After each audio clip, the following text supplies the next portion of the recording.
You know, that person who constantly posts on social media about changing their life, who announces every new diet, every new goal, every new project. Yeah, they are still in the exact same place they have always been.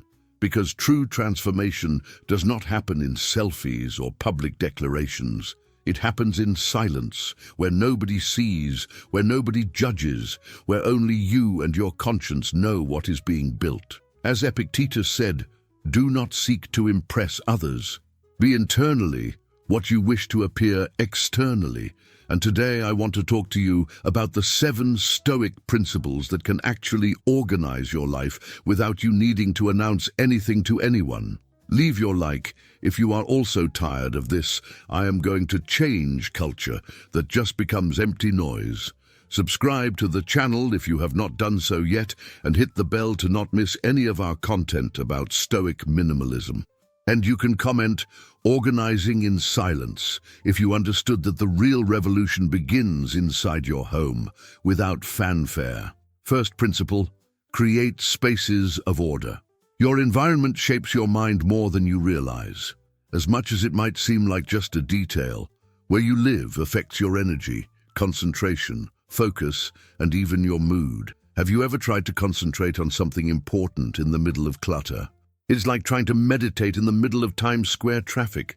Your mind absorbs what it sees, and if it sees disorder, it replicates that in scattered thoughts, confused decisions, and disorganized habits. The Stoic knows that self-control begins in the details. That is why they organize what surrounds them, like someone preparing a field for cultivation. They clean, remove excess, put everything in its place, choose what is necessary. This gesture is not futility. It is practical wisdom. Organizing your desk, folding your clothes, cleaning your spaces, all of this is more than household chores. It is an exercise in presence. It is a silent ritual that reminds you, in here there is discipline, clarity, order. A friend of mine from Portland completely transformed her productivity when she decided that her work desk would be sacred. Nothing stayed there that did not have a function. Every end of work day, 5 minutes to leave everything in its place. Did it seem like a waste of time? The opposite. She began working with more focus because the environment supported her mind. It did not sabotage it. Organizing your life is also creating an environment that supports you, not one that sabotages you. You are shaped by where you live, so build around you what you want to strengthen inside. Second principle, prioritize the essential. Confusion begins when you try to embrace everything, please everyone, say yes to every invitation, every demand, every desire that crosses your path. But the more you try to fit everything into your life, the heavier, more scattered and exhausted it becomes. True organization requires choices, and choices hurt. Because to make room for what really matters, you will need to let go of what only seems important, but takes you away from what is vital, your peace, your direction, your essence. I met an executive from Chicago who was successful at everything she touched, but lived exhausted. She participated in every project, accepted every invitation, kept every commitment, until she realized she was excellent at things that did not matter for her real life. When she began saying no with tranquility and yes with awareness, her life did not become less full. It became less heavy. Prioritization is not about productivity. It is about alignment. It is about understanding that not everything that is good for others is good for you. Not everything that is urgent is important. Not everything that seems like an opportunity really is. Focus on what builds, on what strengthens you, on what aligns you with who you want to be. The rest, even if it seems urgent, is distraction. As Seneca teaches about detachment, true freedom is born when you can live without needing everything the world offers. And when you begin to truly prioritize, life settles, the pieces fit together, time yields, and what once seemed like chaos becomes a path. Third principle, eliminate excess. Silently. Every Saturday morning I have a ritual. I grab my coffee, open my spreadsheet, and input all the expenses from the week. is not just financial control. It is an exercise in awareness about what is really occupying my money, my time, and my energy. And I'm always surprised by how many things I carry that no longer make sense. Seneca had a powerful perspective on this. True freedom is to live as if everything had already been taken from us. Does it sound pessimistic? It is not. It is liberating. When you live knowing that everything is borrowed, it becomes easier to let go of what does not serve. The difficult part is not deciding what to discard. It is having the courage to let go. And courage here is not heroism. It is the wisdom to perceive that there is a brutal difference between accumulating and organizing. You can have the most organized house in the world, but if it is full of things that no longer serve, you continue to be weighed down. Look around you, and more importantly, look inside yourself. How many obligations assumed out of fear of saying no? How many connections maintained just out of habit? How many projects that have already lost meaning but continue on your list just to feed the illusion that you are productive? The elimination of excess does not happen with drama, announcement, or explanation.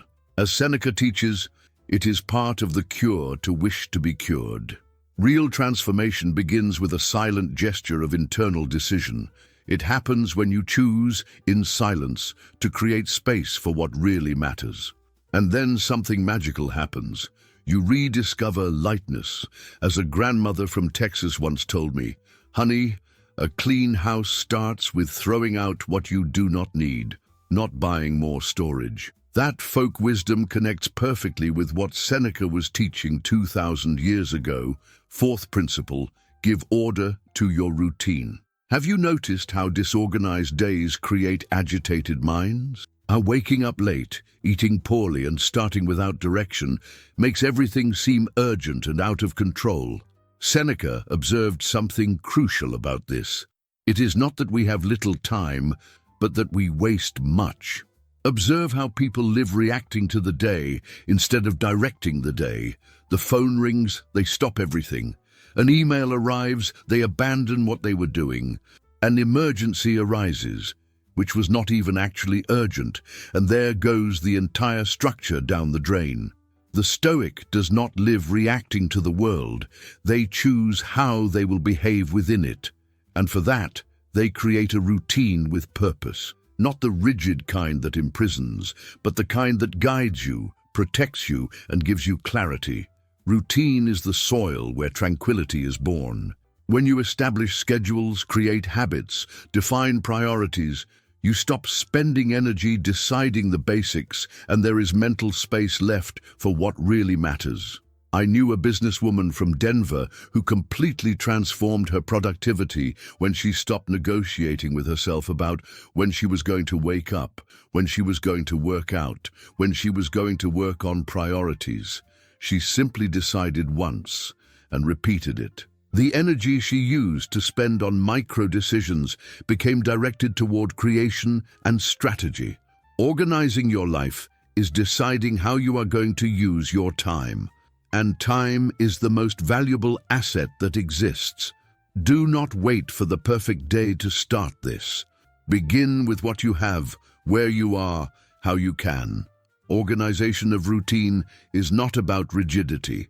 It is about consciously choosing how your days will flow, instead of letting chance decide for you.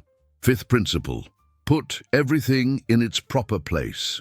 Epictetus teaches us a fundamental truth. Some things are within our control and others are not. But most people live trying to organize precisely what they do not control, the behavior of others, the weather, traffic, the economy, while leaving total chaos in what is really in their hands. I knew a woman from Seattle who lived complaining about her disorganized life. The house was chaos, the calendar a puzzle, relationships a roller coaster.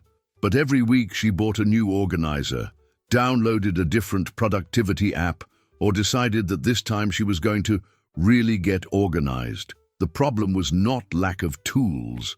It was that she tried to organize the external without ever looking inward. True organization begins when you understand that your responsibility is not to control the world, but to place yourself in the right place within it. The Stoic knows that the mind needs direction, the body needs discipline, and life needs structure. This means putting yourself back at the center of your own existence, not as ego, but as responsibility. You may not control what happens, but you can decide where you step, who you walk with, what you believe in, and mainly what needs to change. Organizing your life is not perfectionism, it is respect for yourself, and whoever respects themselves does not live in the middle of chaos. It is assuming that, as Marcus Aurelius said, only the life that is lived now is lost. So stop postponing the decision to put order in what really matters. Sixth principle. Organize your emotions. A disorganized life almost always begins with emotions out of place. Archived anger, fear disguised as control, anxiety hidden under the mask of excessive productivity. Marcus Aurelius wrote that the soul becomes dyed with the color of its thoughts. So what color have you been pouring into your days? If you think disorganizedly, act on impulse, hold resentments, and try to control everything with rigidity, the result is always the same: disorder. I knew an executive from Boston who had a perfectly organized calendar, a company running like clockwork, but lived exploding at his team over any setback. He organized everything except what he felt, and that disorganized everything he had organized. The problem is that we treat emotions as if they were storms that simply happen to us. But Marcus Aurelius also reminds us that the happiness of your life depends on the quality of your thoughts. This means we have more control over our internal world than we imagine. It is necessary to learn to stop, observe, name and choose what is worth feeding or not. I am not talking about repressing feelings. I'm talking about not letting disorganized feelings command your organized decisions. Organizing your life is also cleaning accumulated feelings, emptying old grudges, calming the mind, and cultivating thoughts that build, not destroy. True organization begins when you learn to put order in what nobody sees, because the world can be in chaos. But if your inner world is firm, nothing shakes you. Seventh principle, prepare your mind every morning. The way you start your day defines the direction of your life, and one of the biggest mistakes is waking up already reacting to your phone, to messages, to worries, to problems. Without realizing it, you hand over command of your mind to the world before even taking your own control. Epictetus had a powerful morning practice. When you wake up every morning, tell yourself, "Today I will encounter difficult, ungrateful, arrogant people.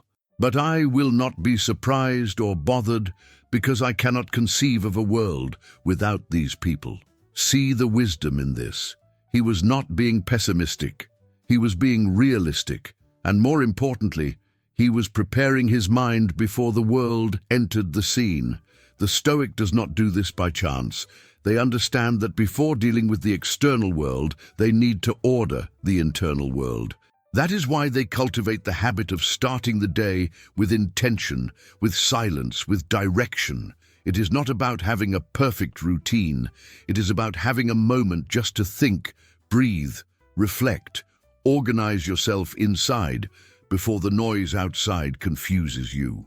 As Epictetus teaches, if you want to progress, be content to appear foolish and stupid in relation to external things. This means that this morning practice of mental organization does not need an audience or posting. It is a silent investment in yourself. Organizing your life is organizing your mind, and organizing your mind begins every day in the morning when you decide what you are going to feed: focus or distraction, rush or presence, anxiety or wisdom. Create that daily space. It does not matter if it is 5 or 15 minutes. Be consistent, because when you start the day in peace, the entire day responds to you with more lightness. The power of silence. You do not need grandiose promises or noisy revolutions. What changes your life is what you organize in silence without needing to prove anything to anyone. Each small gesture of order is a vote of respect for yourself. Each conscious choice, each elimination of excess, each well-structured routine aligns your path with what you want to become. Stoic philosophy is not about controlling the world, it is about governing yourself. And whoever governs themselves puts order where many only see chaos. Epictetus reminds us, some things are within our control and others are not. The organization of your life is under your control. The opinion of others about your changes is not. The noise of the world is not. But the order you create in your space, in your mind, in your routine, that is completely yours. Therefore, keep this truth. Organizing your life is an act of silent power. It is when you stop looking for answers outside and start building inside. It is when you understand that the true revolution does not make noise, does not post stories, does not need an audience. It happens on a Saturday morning, when you are alone with your coffee and your spreadsheet, putting life in order. It happens when you choose silence instead of drama, action instead of promise, consistency instead of intensity. Marcus Aurelius taught that only the life that is lived now is lost. So do not postpone anymore. Do not wait for Monday. Do not wait for the perfect moment. Do not wait to have all the ideal conditions. Start today. Start now. Start in silence. If this video spoke to you, leave your like now. Subscribe to the channel to receive more reflections like this that connect ancient philosophy with modern life. And share with someone who also needs to put their life in order without making a fuss. If you made it this far, comment "Silence transforms" and tell me which of the 7 principles impacted you most today. I will read all the comments. See you in the next video, always seeking more simplicity, more essence, and less excess.